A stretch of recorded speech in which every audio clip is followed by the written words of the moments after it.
This game is really dumb and I love it. I'm certain there are plenty of you out there that are at least a little familiar with the works of development studio Quantic Dream, and more specifically its head honcho, the infamous master of emotions himself, David Cage. There tend to be three primary camps when it comes to David's games. People either think they are interactive masterpieces, pretentious garbage that they hate, or pretentious garbage that they love. Can you guess which camp I'm under? Yeah, you can call me a bona fide fan of Cage's film games. Each one that I have played from him is heavily flawed in many respects, and each one for largely the same reasons. However, I can't deny just how fascinating and ultimately entertaining each of these games are, even if a lot of the time it's for the wrong reasons. Now, when people think of Quantic Dream, Heavy Rain is bound to be the first thing that comes to mind.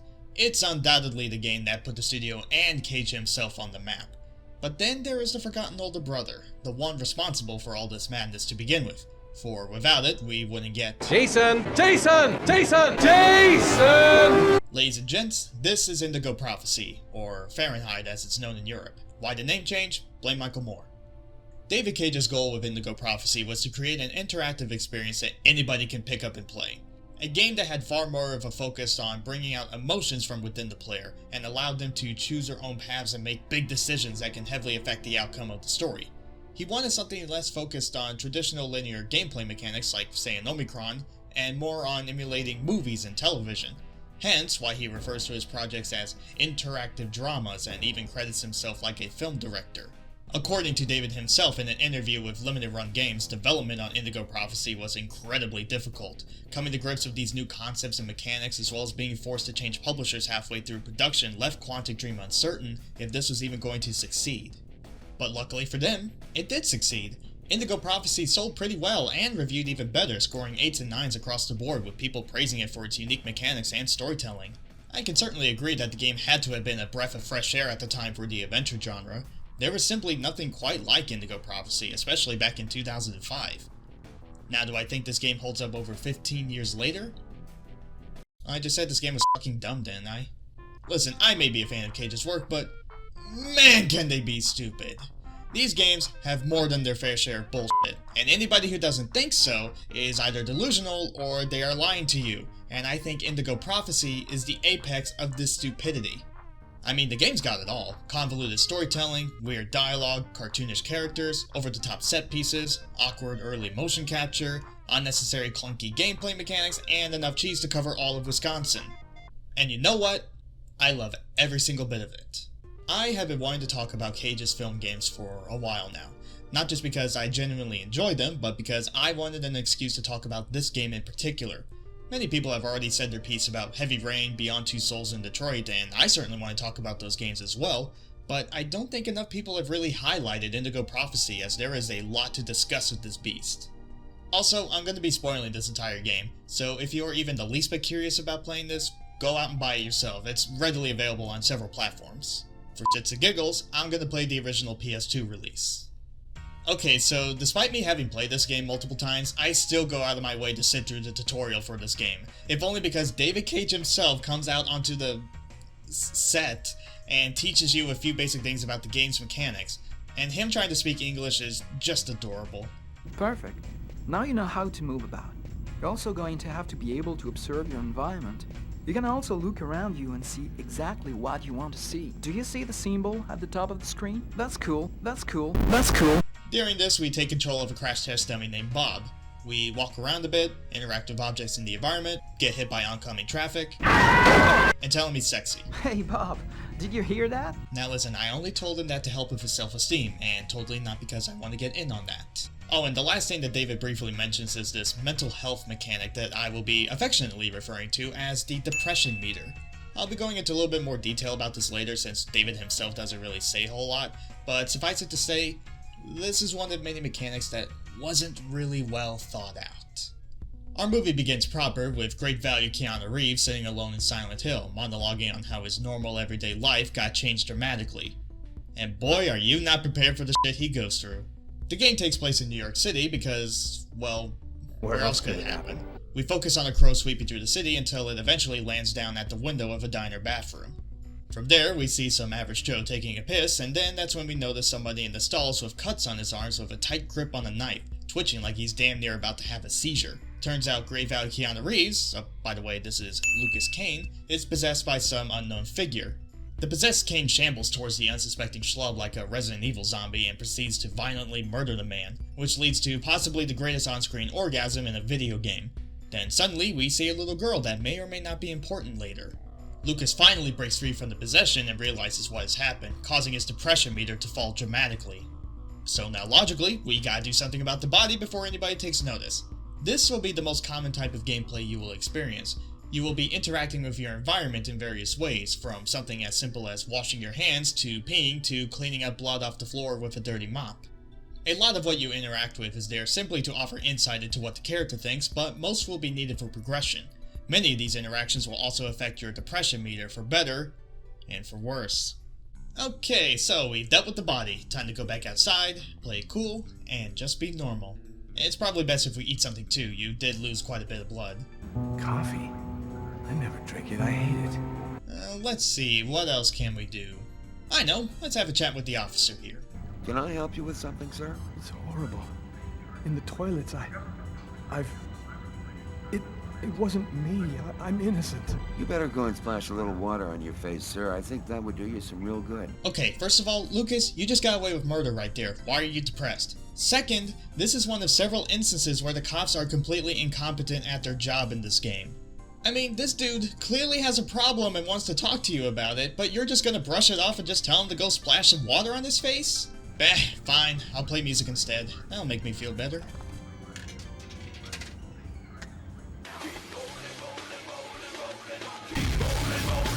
Okay, I've had enough of this diner. Time to go home before the officer actually suspects something.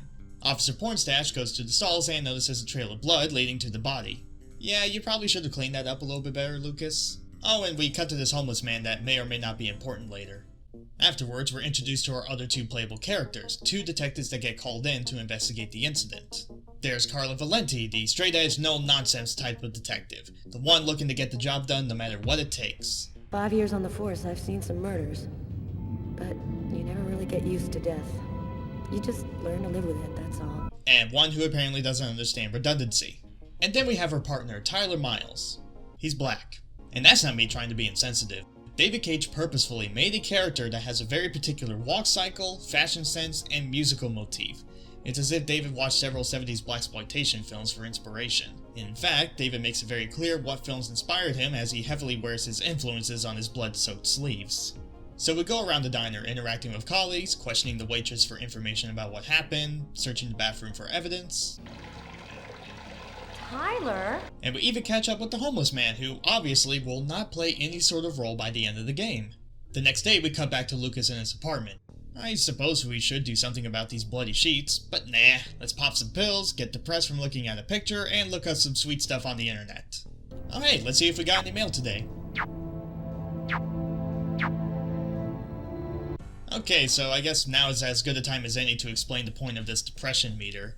This thing is basically a glorified health bar. What stuff you interact with in your environment will raise and lower this bar. The concept of this mechanic is understandable. Its execution is sloppy. Unless you have played this game before and you know exactly what you are doing, you are not going to know what will adversely affect your depression meter. Something as simple as picking up a photo, turning on the TV, or reading a newspaper headline will cause your character to get more depressed. If you are not careful, you could even find yourself in an instance where you will inadvertently game over.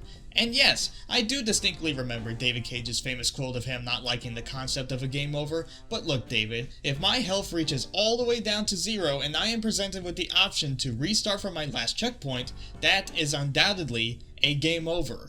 Anywho, we get a call from our brother Marcus, who's looking to do some catching up with Lucas, but Lucas wants to use this moment as an excuse to talk to someone he trusts about the incident. Alrighty, so let's go and get ourselves cleaned up and bandaged. Well gee, I wonder if when Lucas closes the cabinet there'll be a... Well, go drink some milk, Lucas, that'll cheer you up. And then suddenly we find a random tarot card in our cabinet. Huh. But before Lucas can question his inner self, he begins to experience these strange flashes with visions of the future. But what could all this mean, perhaps? But we don't have time to think about that for the moment. The fuzz just showed up at Lucas's apartment for questioning, and we only have so much time to get ourselves put together. But what about the bloody sheets? Nah, I'm sure he won't take the look in there. So Lucas struggles with the basic act of walking just to grab his key, wastes 3 precious seconds by looking around, and unlocks the door to the apartment. Apparently the cop dropped by because neighbors were complaining about noises coming from Lucas's apartment. So, what do you have to say in your defense, Lucas? Yelling? No, there must be some mistake. I'm alone here, and I was sleeping. So, like any innocent, upstanding citizen, we allow the cop the opportunity to look around the place to show there is absolutely nothing wrong. Sheet. He's gonna see the bloody sheet. Shit. No, please don't go in there. Yeah? Why not? My friend is still asleep. She's not gonna like waking up naked in front of a policeman. Oh, I see. Are you kidding me? Lucas just said he was alone in his apartment, but he blatantly contradicted himself by saying there was somebody else in his bedroom. Not only that, but Lucas hiding behind a woman was enough for you to drop all suspicion and let him go on his merry way. I'm not kidding, that is one of the ways you could break from this moment unscathed. The only piece of incriminating evidence is that bloody sweater on the floor. You just have to make sure it goes into the laundry. You don't need to worry about the sheets, and you technically don't even need to worry about bandaging yourself. Well, after another moment of triumph over these dumbass cops, let's celebrate with some music. Theory of a Dead Man? Ugh, I got something better.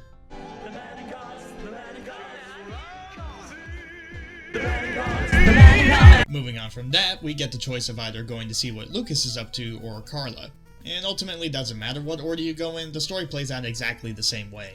Well, I've had enough of Lucas's bullshit for the time being, so let's go see what Carla is up to.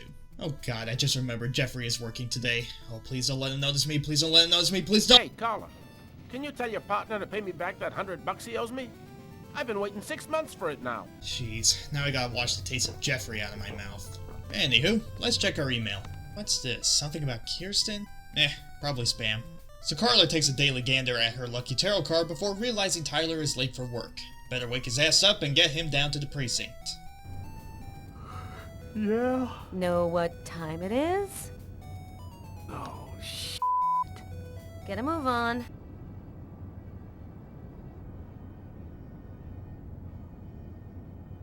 However, Tyler has a raging boner that must be quelled first.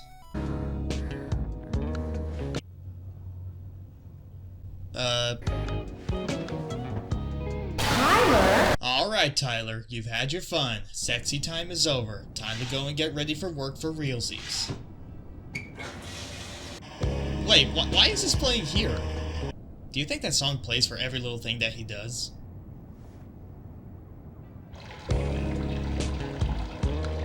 It's broad daylight outside. I think I'm a little early. Bitch, you are late. Uh-oh, our girlfriend Sam is looking a little bit cold.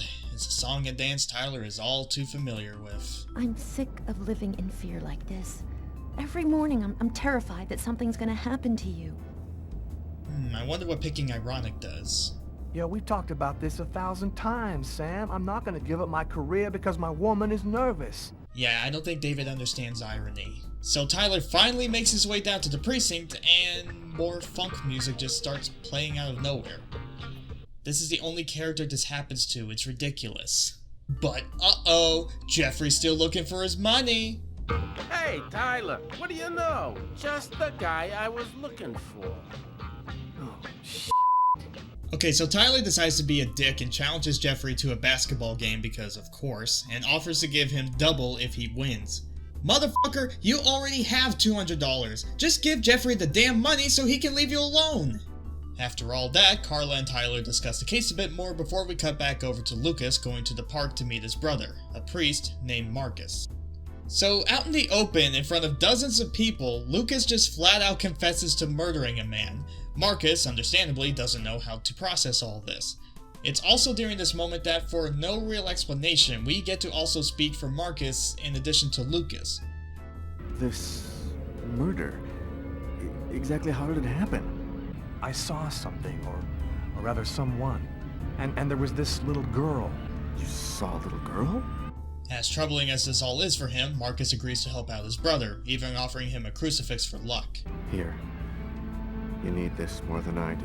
Oh yeah, by the way, there are lies in this game, did you know that? Thanks. So before Lucas can accept Jesus into his heart, he experiences another vision, this time showing a child falling into a frozen pond. And speak of the devil... Wait, where are the kid's parents during all this? We decide not to be a total dick and rescue the child from danger, even though the cop from the restaurant will probably recognize us. Sure enough, after rescuing the child, the cop does recognize us. However, because Lucas did a good deed, the cop decides to let him off the hook. Dude, you know this man is a murder suspect. It shouldn't matter if Lucas did the right thing. It is your job to take him into custody because as far as you are currently concerned, he is a possible murderer. You just let a potential psychopath walk free because of one good deed. Obviously, if the cop took him in, we wouldn't have a game, but it comes at the cost of characters being dumb. We return over to Carla, who is inspecting a dead body at the morgue with somebody important enough to not have his own name. We get a glimpse into Carla's inner thoughts by successfully playing a game of Simon Says. This is the other big gameplay element of Indigo Prophecy. The colors being highlighted represent directions on both the left and right analog sticks that you need to hit on time, lest you end up failing and either getting depressed or losing a life. From what we can gather from this scene, the victim died in a very unusual manner. 3 perfect stabs around the heart, each one cutting a main artery. The coroner here apparently saw a similar case like this years ago that was known as the Kirsten case. Huh, where have I heard that one before? Back to Tyler! The waitress drops by the police station to help develop a composite photo of the killer. We have a computer program to help us. You'll see, it's really simple. It's kind of like a video game. Have you ever played a video game, Mrs. Morrison?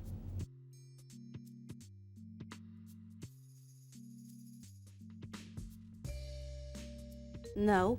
The program consists of several types of facial features. You scroll through them until it looks like the man you saw. You understand? No.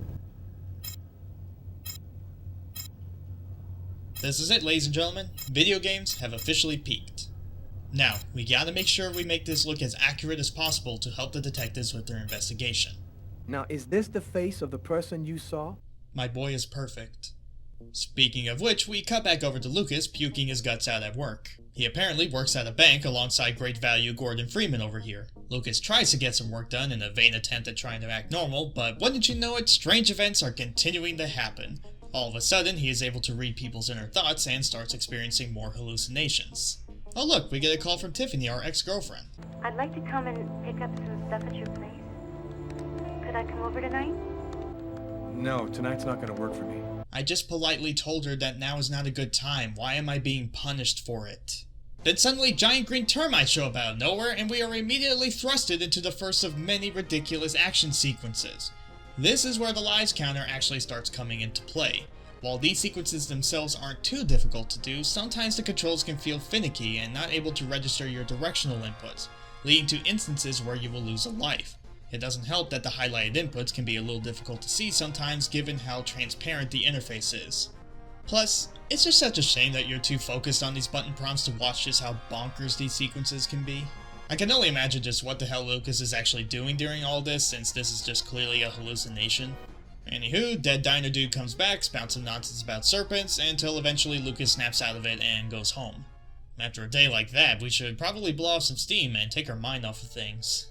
I know, why don't we beat the crap out of this punching bag while Theory of a Dead Man plays in the background to get us pumped up until we throw Super Saiyan punches and then awkwardly kick the bag across the room. Yeah, Lucas is also getting a little bit stronger. Alrighty, let's check our messages. Surely we would have gotten something by now.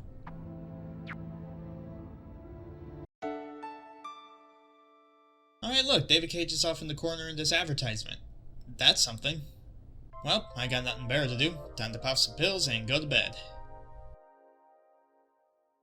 But then suddenly Tiffany shows up at Lucas's doorstep despite us telling her that now wasn't a good time. Fine, if I'm gonna do this, I better get myself prepared for it. Wait, what was that warning I was given earlier about those pills? Notice reads, don't take with alcohol. And that's the end of my story. I mixed alcohol and medication when I lost consciousness. Oh, okay, fine, we'll talk to her sober. We walk around the apartment trying to find her possessions and give them back to her. Obviously, these two still miss each other, so let's go ahead and throw Lucas a bone and help him out. I know, we'll play a sweet serenade to woo her. No one knows what it's like to be the... And then the two bang with, you guess it, more Theory of a Dead Man. I don't know about you guys, but I would think Theory to be more of a boner killer. Maybe shitty music just really turns them on. And also, since this is the original North American release, we don't get to see any of that sweet polygonal action. My Saturday night is now officially ruined. Later that night, Lucas starts dreaming about this little girl he keeps seeing in his visions.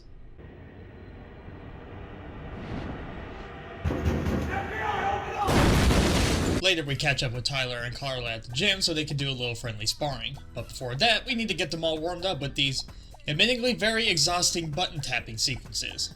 I get wanting to simulate the training, but Jesus Christ, it does a number on your hands. After that, Tyler and Carla play a boxing round as Simon says. Whether or not you hit the button prompts on time will determine which one of them will actually come out on top. It doesn't really matter at all, and this entire scene adds nothing to the overall story. Back to Lucas, we see him go to the graveyard to meet up with his brother Marcus. It's here that we are thrusted into a flashback when the two were kids living on a military base.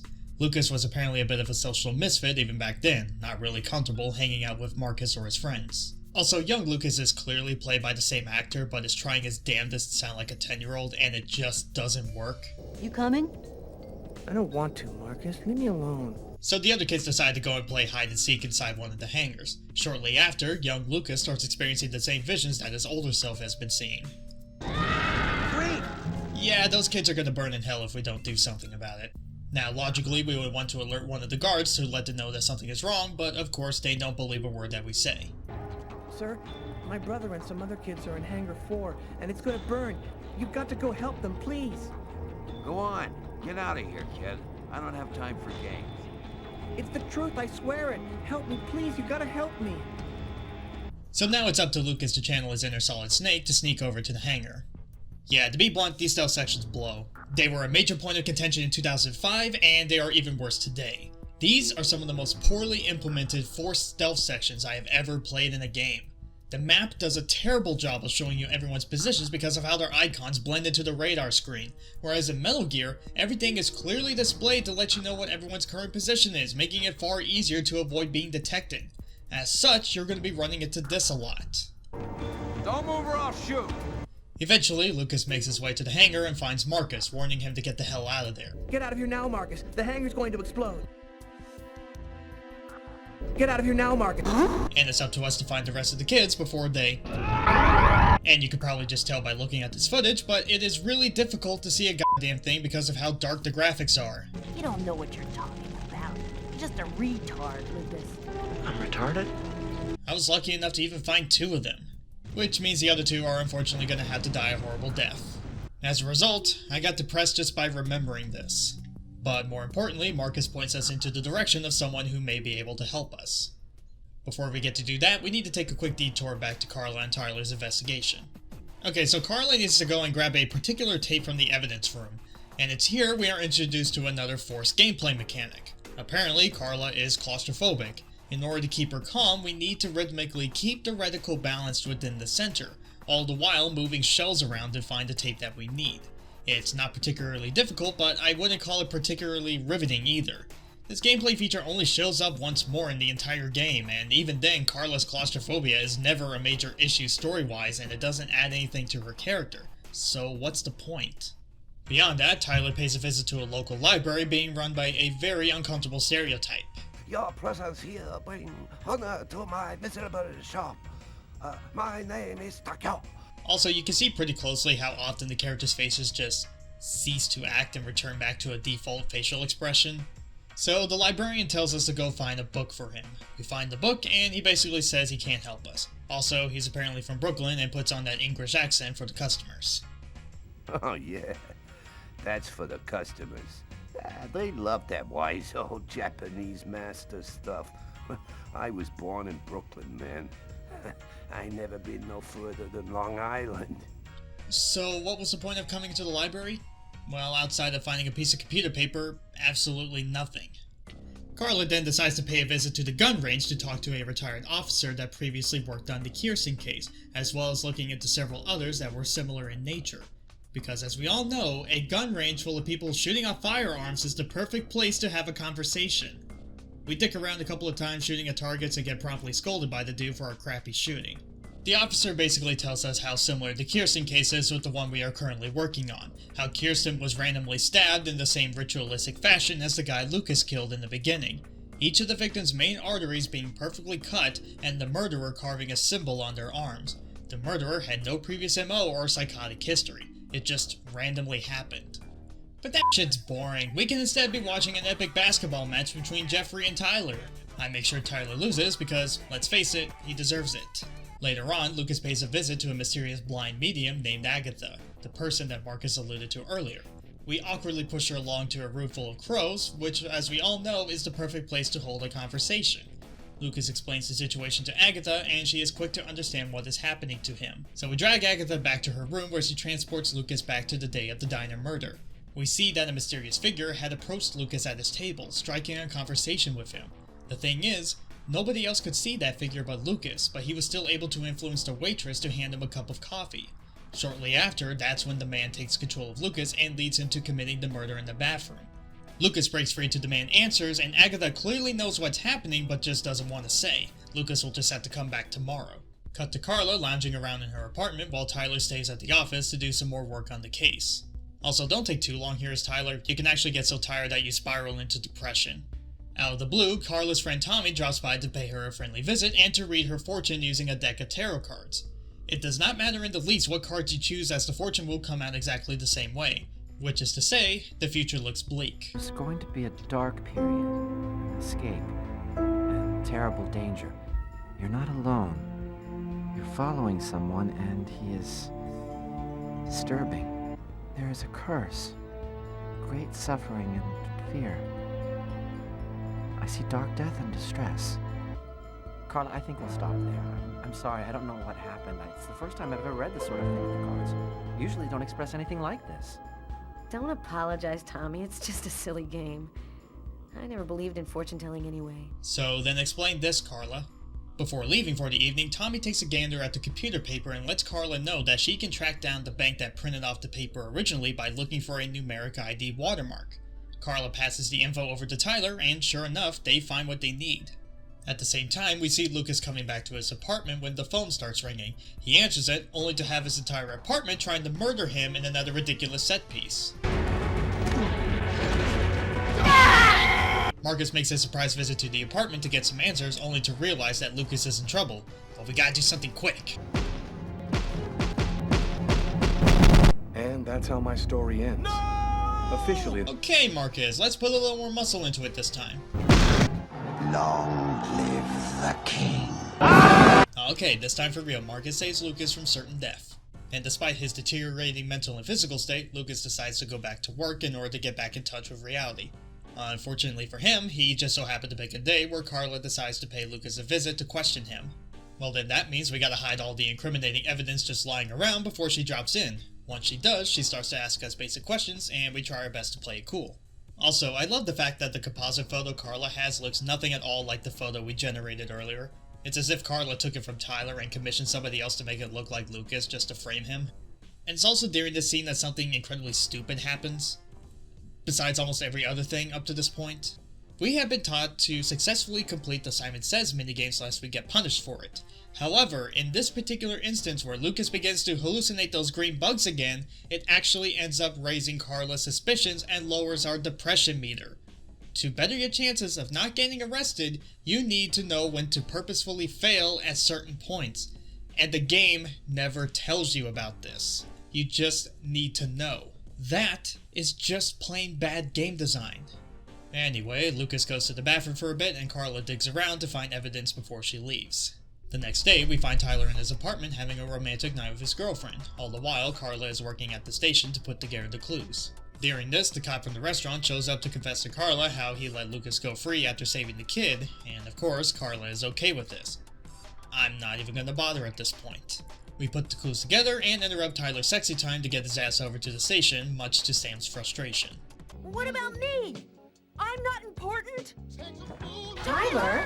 At the same time, Lucas goes back to Agatha's apartment to get some answers, but wouldn't you know it, she was murdered and the police have already been notified.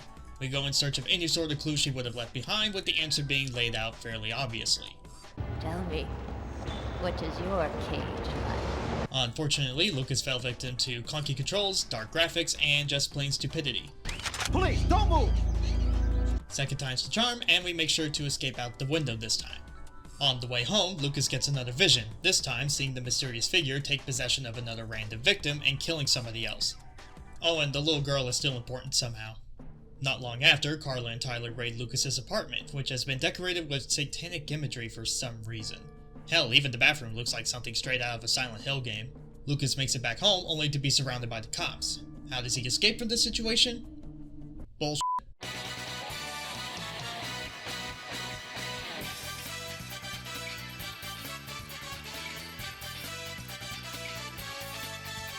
You know, it's the early PS2 motion capture that makes this that much more magical.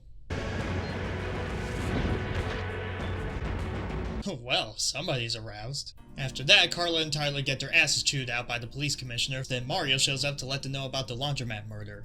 We later find Lucas hiding out in a cathedral. He gets approached by the ghost of Agatha, who tells Lucas that the only reason he was involved in all this was by pure chance. The hooded figure is known as the Oracle, a servant of a mysterious organization that secretly runs the world. The Oracle picks up people at random, possesses them, and performs a ritualistic murder in order to open the mouths of a two-headed serpent. Basically, Lucas had really shitty luck and got pulled the short straw in this situation. Still doesn't quite explain the Matrix bullshit powers though. But before we can learn more, God decides that Lucas hasn't been punished enough and decides to kill him. Good thing Marcus just so happens to work at that same church so he could be able to snap Lucas out of it. Around the same time, Carla and Tyler go to investigate the laundromat murder, with the crime scene telling us basically everything we know up to this point. Carla does come to the conclusion that Lucas had nothing to do with the incident, but recognizes that there is a connection somewhere. The next day, Lucas decides to sneak into Tiffany's apartment to raid her fridge, add another card to the tarot deck, and dirty up her bed. And it's also here that Lucas learns of an expert on Mayan culture that may be able to help answer his questions. Meanwhile, Carla accidentally steps onto the set of Silence of the Lambs and meets this Anthony Hopkins knockoff that was the murderer in the Kirsten case. He's one of the few people to actually survive the Oracle's possessions and to this day still sees through his eyes, witnessing every murder that he commits. He tells Carla that the reason the Oracle is doing all this is so he can locate a little girl for his organization, the same girl that Lucas keeps seeing in his visions. But who is this mysterious organization anyway? Oh, the world's not what you think it is. The Orange Clan is secretly running everything. Wait, seriously? The Orange Clan. You mean to tell me that our big, bad, mysterious clan is called that? Well, if the writers aren't going to come up with anything better, I might as well come up with something more appropriate. So, the Fonta clan are in search of this little girl in order to get the answer to the purpose of meaning so they can have ultimate power. For every murder that they commit, it betters the chance of opening the mouths of the two-headed serpent, which will allow the clan to see through the mouths and locate the girl. But they already run the world as it is. They already have unlimited power. I guess they are just such greedy bitches that they need more, but you can't really get much better than knowing every little secret about everyone in the world. And I know that this guy also mentioned them searching for eternal life, but if this is a Mayan oracle, then they have been doing this for hundreds of years as it is. Age doesn't seem like that big of an issue.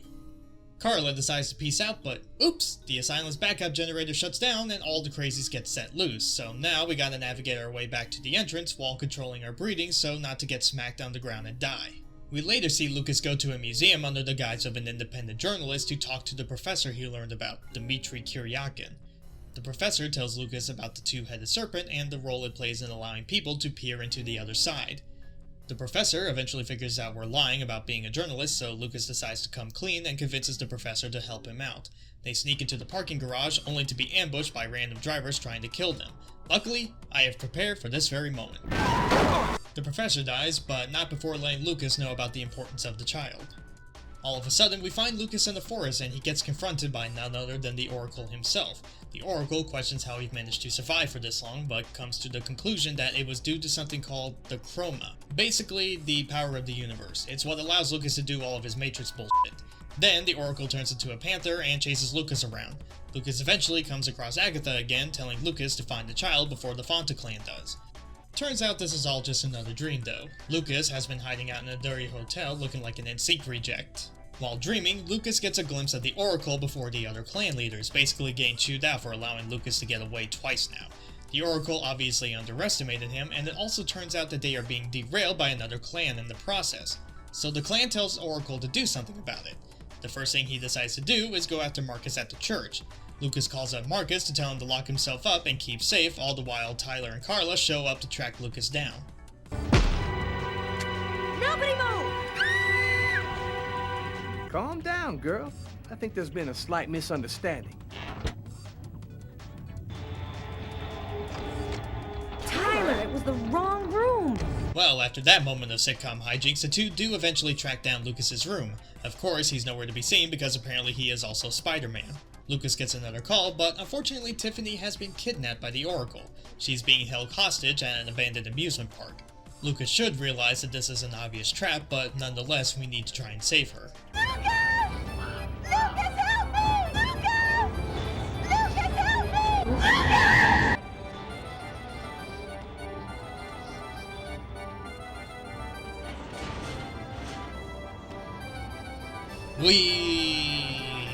Okay, so we make it to the top of the roller coaster. Go away, Lucas! It's a trap! They're gonna kill you! Then why did you keep shouting for help?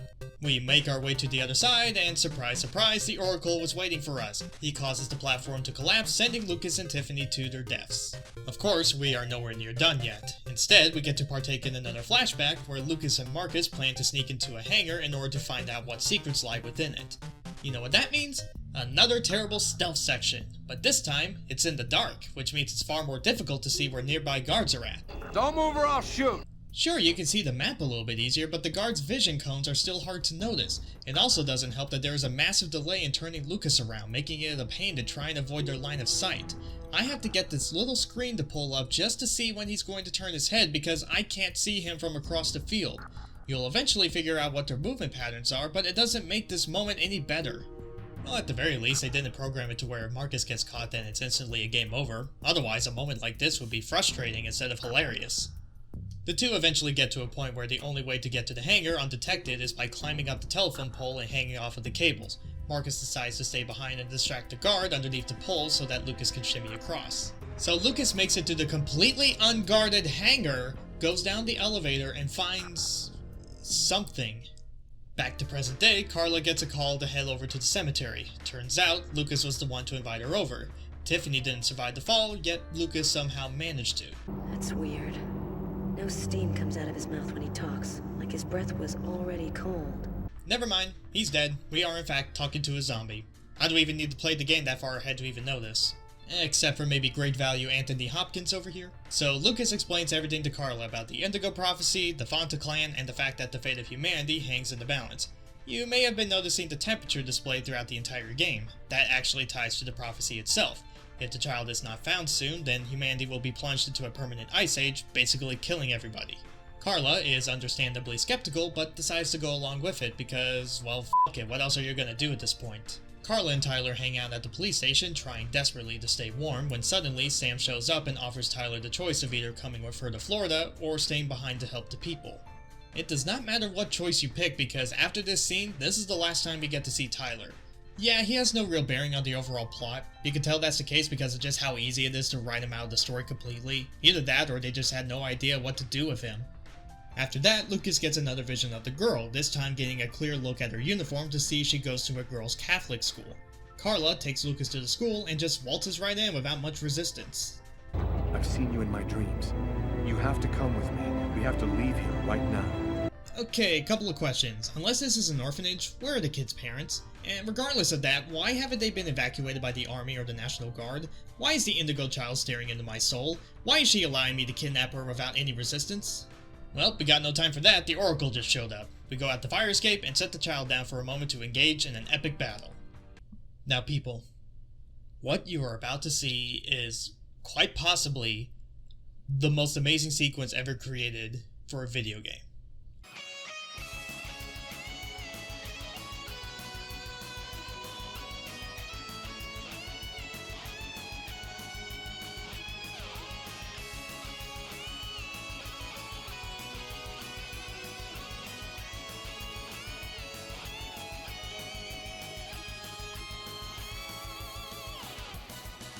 I legit could not stop laughing the first time I saw this. We went from starting with a simple murder mystery with some supernatural elements to full-blown action movie schlock with end-of-the-world level stakes. This is simultaneously great and stupid. This one scene alone is worth the price of admission. After all that excitement, however, we come across Agatha once more, but of course, we haven't been talking to Agatha for some time. Turns out, the other clan was just using her appearance after her death to communicate with Lucas. Speaking of which, Lucas did in fact die after the fall, but this clan resuscitated him in order to continue his mission. Not Agatha promises to put her in a safe place, but Lucas says nuts to that. No, I don't trust you. Jade stays with me. Wait, she has a name? Anywho, Not Agatha reveals her true self and tries to dispose of Lucas. Lucas breaks free and escapes with the child, likely causing severe brain damage. Then Carla and this random hobo signal them down a manhole and escape for the time being. So we wind up in an underground abandoned railway. Lucas briefly talks to his brother without much brotherly fanfare, and then we sit down and talk to the hobo leader. Oh hey look, this guy was important. It turns out these hobos are known as the Invisibles, a group of people that have been observing the clan since forever. Their job was to make sure that the Indigo child didn't fall into the wrong hands. Hobo leader tells us that we need to bring the child to a very specific spot that's rich in chroma for her to deliver her message and complete the prophecy. There are only a few known spots left in the world, with the closest one being hidden within the military base that Lucas grew up on. Turns out, the secret thing that Lucas discovered as a kid was that chroma source. It seems likely that the orange and purple clans will be waiting for you at Wishida. Wait, that's the other clan's name? I mean, I guess I shouldn't have expected anything more at this point, but... Fine, I need a better name for you too. So we go rest up before our final battle against the Fanta and Purple Filth clans. This leads to what is perhaps the most baffling moment in the entire game. Even more baffling than all the bonkers action sequences. Everything, up until this point, doesn't even compare.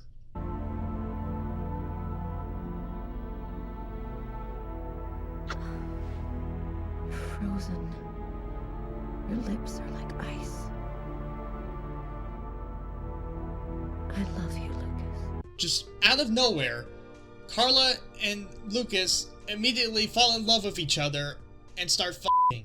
I think it should be noted that the ending for this game was a tad rushed because that is the only thing that could possibly explain this massive shift in character.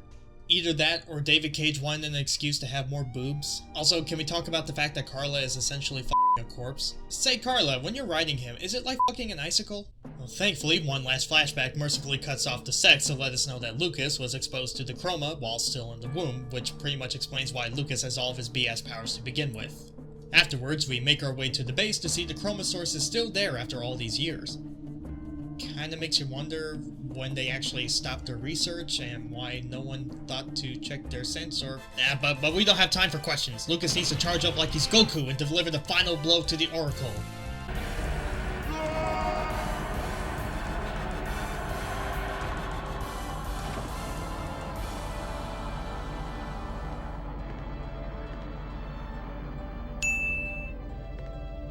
Okay, yeah, that thing might as well just be a doll at this point. Oh, but hold on, we still got the Purple Filth clan to contend to. Luckily, a good old Kamehameha wave will put a stop to them.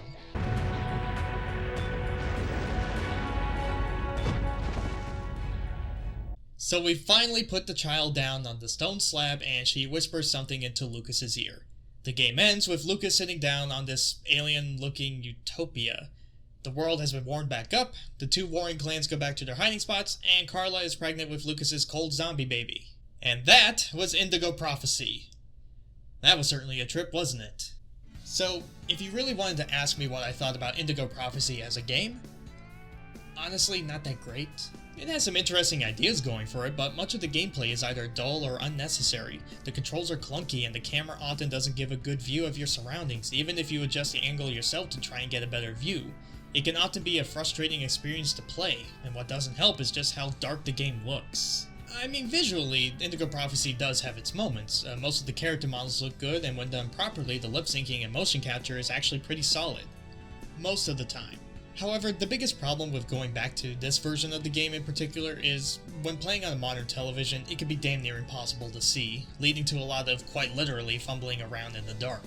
And in the case of the second flashback sequence, it led to a lot of restarts because I had a hard time seeing the guards, and God forbid you play this game on a sunny afternoon. The story, while having interesting concepts and setups in the beginning, starts to meander towards the middle with lots of unnecessary filler.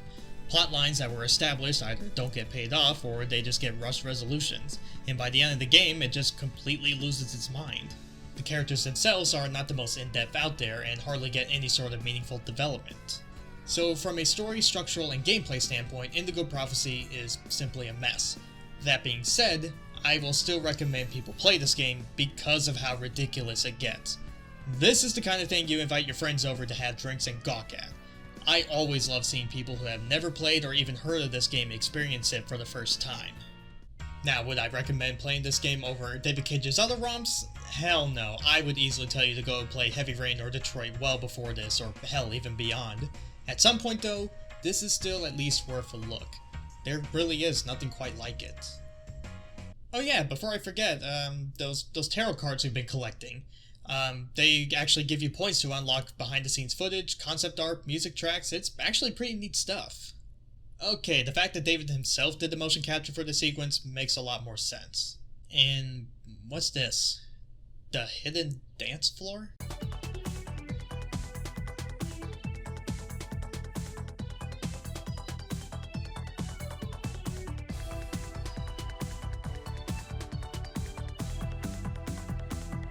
Well, I can't think of a better note to end the video on.